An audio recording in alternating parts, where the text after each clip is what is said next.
In front of me is INFINIX Hot 60i, and today I would like to show you how you can connect it to printer.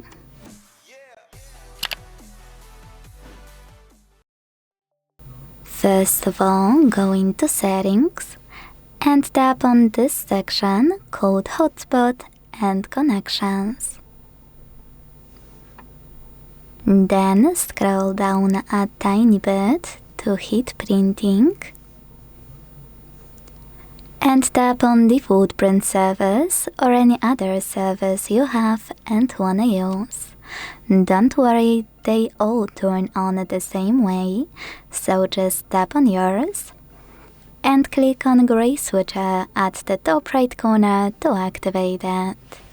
Your device is now looking for a printer, and when it finds one, it will connect to it right away. If you still can't connect though, you need to enable print service and wait for this plus at the bottom right corner to show.